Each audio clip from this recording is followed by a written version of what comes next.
Yeah, I'm really pumped to be talking about Oregon football again. Happy to be here with you, Izzy. And Yep.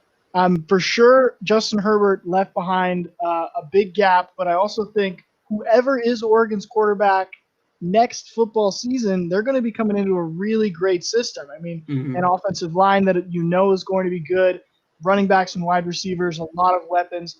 Absolutely, without a doubt, I think this is going to be a good setup for anyone to succeed. Looking at the options that Oregon has right now, we have Kale Millen, who's actually a redshirt. He redshirted last year. Don't sleep on him. He's a four-star prospect, the number two ranked player in Washington a couple years ago.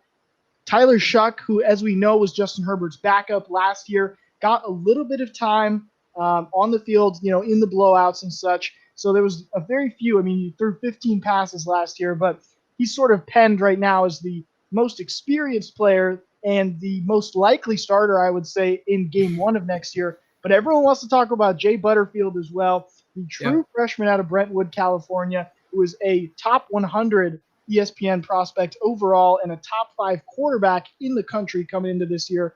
Everyone was pumped about his signing, and that's honestly going to be the competition between Tyler Shuck and Jay Butterfield. But I say don't sleep on Kale Millen either. I mean, you got to remember Justin Herbert was a three-star recruit coming out of high school, so absolutely any one of these guys could just step up and be the best player on the field if they want to be. And I'll let you start, Izzy. Who do you think is going to be the best quarterback for the Ducks?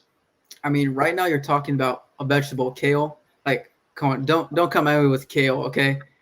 For me, I'm all about Jay Butterfield.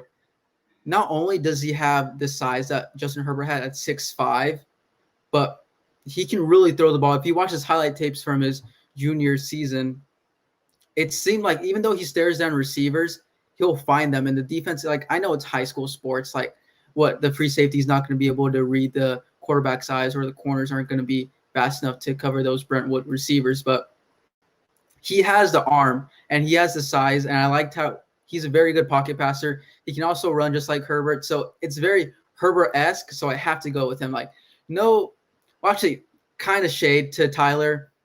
I didn't really like seeing him play last year when Herbert got. I think it was the Auburn game when he got hit hard. I forgot what game it was last season, and I saw Tyler coming in. I was like, oh my god, we're about to lose this game. So I just don't have any faith in him.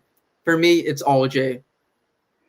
Well, I gotta disagree. I don't think Jay Butterfield's very that. I think Izzy, you're holding up this picture of Justin Herbert, and you're trying to replace that in every way possible. Yep. And you want Jay Butterfield to step in day one and be Justin Herbert, like nothing's changed. You don't have to, we could just keep him basically with Butterfield. And honestly, Butterfield's a talent, but I think being a true freshman quarterback at this level of college football, it's not for everyone. And it's something that the That's Trevor true. Lawrences of the world might be able to achieve. And who knows, Jay Butterfield might be that good, but you have to expect him not to be that good because he's a true freshman. I mean, especially with everything going on around the season right now, he's getting even less experience than he needs to. And I think without a doubt, Tyler Shuck is going to emerge. And no disrespect to Kale Millen either. I mean, I'm going to be his supporter if I need to be. I bet Oregon fans didn't even know he existed before this, but I'm going to make Yeah. sure you know who he is and know that he has a chance. Meanwhile, Tyler Shuck, absolutely. And by the way, it's spelled funny. For all you Oregon fans, get used to saying it because he's going to be your starting quarterback. It's spelled Shao or Sho, but you pronounce it Shuck like you're shucking corn. All right. Anyways, I really like him. I mean, this was not a lot of great, garbage time that we saw him in last year, but he went 12 for 15. And I think in this system, he just knows he's got more experience with all the other players. He's got more experience with the coaching staff. And I think he has he's not going to fill all the physical tools that Justin Herbert has, and maybe he may not be a top quarterback in the Pac-12. But I think for what Oregon does, you don't need a fantastic quarterback. Their offense is a run-first offense, and I think Tyler's going to work just fine. And I think he is going to be that day one starter. And I think it's a different argument. Maybe we can dive in. Is he by the end of the year, whether Jay Butterfield will sort of step in because of Tyler struggling or just Yeah. maybe his development over the course of the season. But I think day one, I feel pretty confident Tyler Shuck is going to be out there and Jay Butterfield's going to be watching closely as a backup, trying to get up to speed as fast as possible. And then maybe mid-season we see some sort of a quarterback shift. But that totally depends on the record of the team because you're not changing quarterbacks if you're undefeated. I mean, I'll give you that Tyler has more experience because Jay, he only had like 4 or 5 practices before everyone got sent home spring term. But I mean, now the season's being moved to spring or may even be just next year in the fall. Who's to say it can't be Jay? Because then at that point he'll have a whole entire year of practicing with Jalen Redd, Micah Pittman, the running backs, getting used to the Oregon play calling system. Who's to say that he can't just come in and take it from Tyler? Because to be honest, Tyler hasn't really earned anything in my eyes. He had like what, one TD to Jalen Redd, like you said, in trash time. Yeah. Like he hasn't really proved anything to me. Like I get it. He's been there the longest, even though he's a sophomore, which really doesn't say a lot, especially being Justin Herbert's backup. So for me, I'm all Jay Butterfield. It definitely is a giant question mark. I mean, we just don't have a lot to work with what we've seen from either of these guys. We can only sort of imagine what kind of quarterback they're going to be or how they're going to fit with the other players.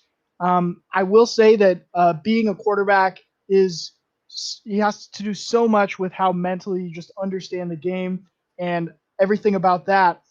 Justin Herbert, he had that cannon arm, he had that body. I mean, he is the prototypical quarterback body that you want. Yep. And when he was at his best, when he was at his ceiling, he was also a genius. I mean, he really came across like somebody that was seeing everything. And when he was having struggles, because both last year and the year before that, he had some really rough patches. I think mentally that's where he was getting caught up. He wasn't making throws, he was missing wide open receivers. And it all came down to just how he was seeing the field, seeing the defenses. And we're talking about some really great Pac 12 defenses. I mean, you got to face Washington State's defense, which again could be good or bad. It kind of swings from year to year. I mean, Washington's defense at they're the letting top of the teams game. drop 50 on them some games, so I don't really know Yeah. about Washington State.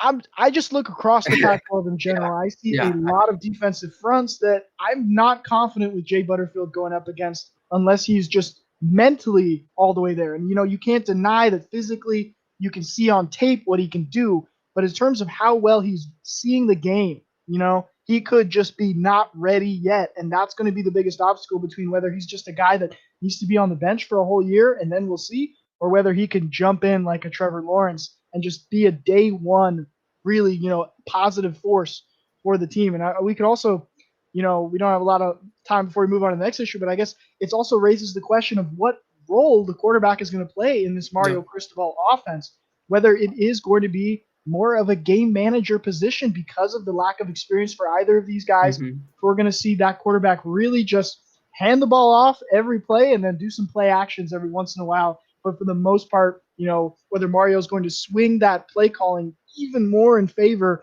of those jet sweeps and those runs, because it was absolutely a run first offense last year while they had Justin Herbert and all his talent. And if you're downgrading at the quarterback position, then logically you're going to run the ball more.